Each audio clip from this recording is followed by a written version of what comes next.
Todo dia aqui no canal uma pessoa comenta nos vídeos de que prefere as novelas mexicanas porque nessas novelas não tem as sacanagens que tem nas novelas do Brasil e principalmente nas novelas da Globo.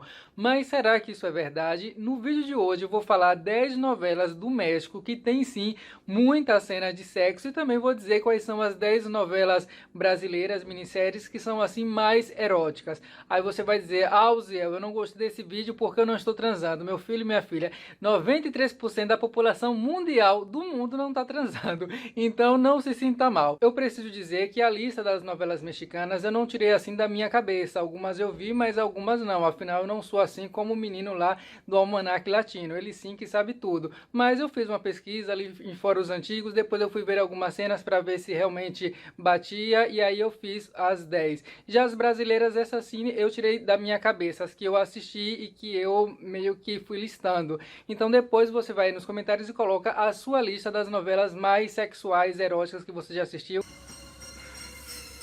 Em 10º lugar nas novelas mexicanas eu coloco O Que a Vida Me Roubou. Aí você vai dizer, será, Zé? Porque essa novela passou de tarde no SBT. O que acontece, gente, é que isso o SBT não mostra. Porque essa novela eu fui procurar e tem, assim, muita cena da Angelique Boyer com Sebastián Rulli, que, olha, eu vou dizer uma coisa. E já o 10º lugar das novelas brasileiras eu coloquei Kubanacan. Poderia ser qualquer outra novela do Carlos Lombardi, porque as novelas do Carlos Lombardi sempre tem muito sexo ou então discurso. Kubanacan tem essa atmosfera sexual do início ao fim. Os homens ficam quase sempre lá sem camisa, as mulheres com os vestidos bem abaixo. Em 9º lugar das mexicanas eu coloquei Rubi. É que o SBT provavelmente cortou muita cena, mas Rubi tem assim umas cenas que são ótimas para você assistir aí com a família. Realmente seria assim bem constrangedor. E o 9º lugar das novelas brasileiras eu coloquei a minissérie Verdades Secretas, que olha aquelas cenas lá que tinha do Rodrigo Lombardi com a Camila, também tinha toda uma atmosfera sexual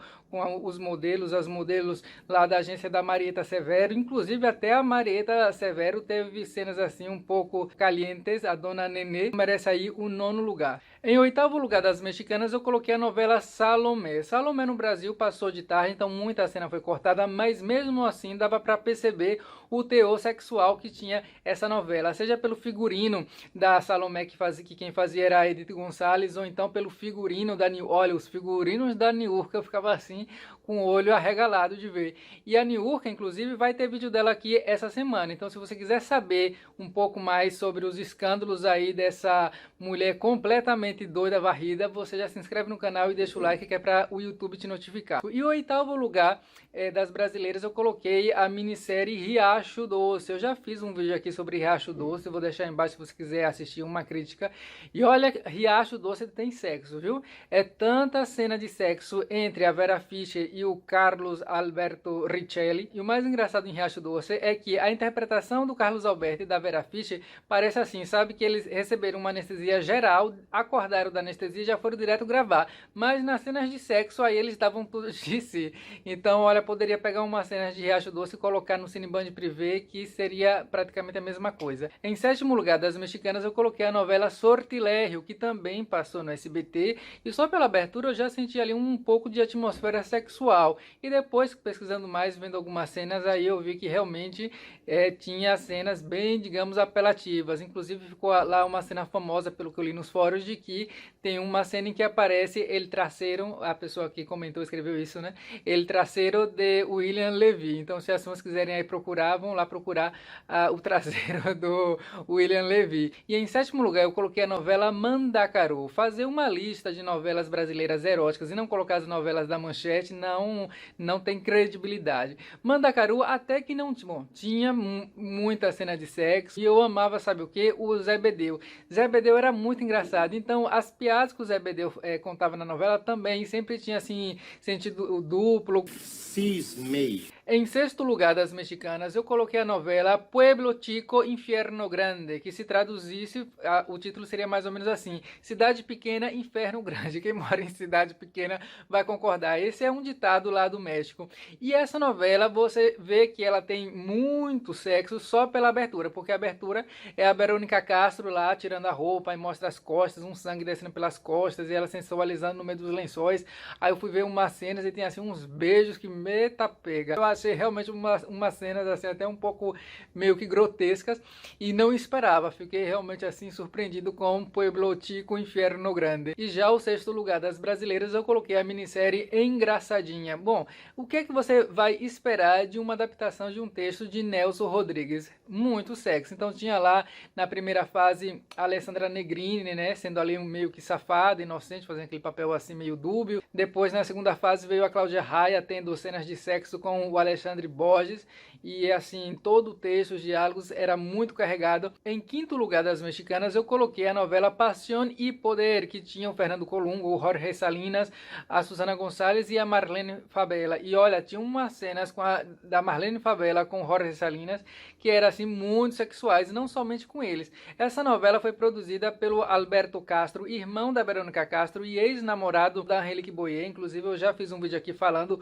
sobre como essa relação foi polêmica lá no México e também falando da relação dele com a Angélica Ribeira, que também tem vídeo aqui, essa atriz de Destilando Amor que virou primeira dama lá do México. E esse Castro realmente gosta de umas cenas assim mais fortes. Ele fez Rubi, foi ele que também fez Chico Pueblo, Inferno Grande e agora em 2015, né, com essa novela Pasión y Poder. Então você pode esperar o que é que não tá para vir com uma próxima novela dele, que é La Desalmada. Inclusive ontem eu fiz um vídeo aqui contando novidades dessa novela, vou deixar aí embaixo para você assistir. O próprio Castro depois falou numa entrevista que ele fez assim o aumento de tom das cenas sexuais de Caso Pensado. A ideia dele era mostrar assim uma história mais realista, mais brutal, por isso que tem muita cena de sexo aí. E já o quinto lugar das novelas brasileiras eu coloquei aí na verdade a minissérie O Quinto dos Infernos, do Carlos Lombardi, porque olha, se Kubanacan, que passava às 7 da noite, Uga Uga, já eram assim bem erotizados, imagine uma novela, uma minissérie escrita por Carlos Lombardi no horário das 11. Eita pega, Dom Pedro I, que era vivido por Marcos Pasquim, pegou todo mundo da novela. O Lombardi se aproveitou de que Dom Pedro I morreu de sífilis, né, de tanta mulher que ele pegou, então é claro que ele não ia perder a oportunidade de colocar esse tanto de cena de sexo aí no Quinto dos Infernos. O quarto lugar das mexicanas eu coloquei o remake de Cuna de Lobos. Olha, todos os personagens nesse remake tem assim umas taras sexual, estão transando, tem a protagonista que era feita pela Paz Vega, tiraram, né, a senhora Maria Rubio, que era já uma senhora realmente ali entrando na terceira idade. A Paz Vega não, ela ainda muito jovem, então tem muita cena de sexo com ela. Tem o filho dela que é bissexual, então tinha a cena dele com a namorada e também com o amante, o namorado que era escondido. Até a Elvira da Usurpadora, que tá nesse remake, se mostra um pouco tarada. Ela pegava as roupas da patroa e ficava cheirando. Então, por toda essa quantidade de personagens assim com tramas sexuais, merece o quarto lugar da lista. Enquanto que o quarto lugar da lista das brasileiras eu coloquei Chica da Silva. Chica da Silva tinha um teor realmente muito sexual, tinha muita cena de escrava pelada que dá até para entender, nem toda a cena sexual de Chica era gratuita, mas muitas eram. Eu sei que teve o maior rolo na época porque a Thaís Araújo, que fazia a Chica, tinha apenas 17 anos de idade, então ela não poderia mostrar a sua nudez aí em cena, e acabou então que ficou todo mundo esperando ela completar 18 anos para que aí o corpo dela entrasse para jogo. Se você parar para analisar toda essa situação no dia de hoje, é assim, eu acho que a Manchete seria cancelada, execrada. E sem falar na Adriane Galisteu, que a Adriane Galisteu passou o quê? 100 capítulos de peito de fora lá, e também teve aquela cena dela sendo violentada no primeiro capítulo. Era realmente uma novela assim muito forte da Silva. O terceiro lugar do México fica com uma novela bastante curta chamada La Candidata, que foi protagonizada pela Silvia Navarro. Eu fui ver alguns capítulos dessa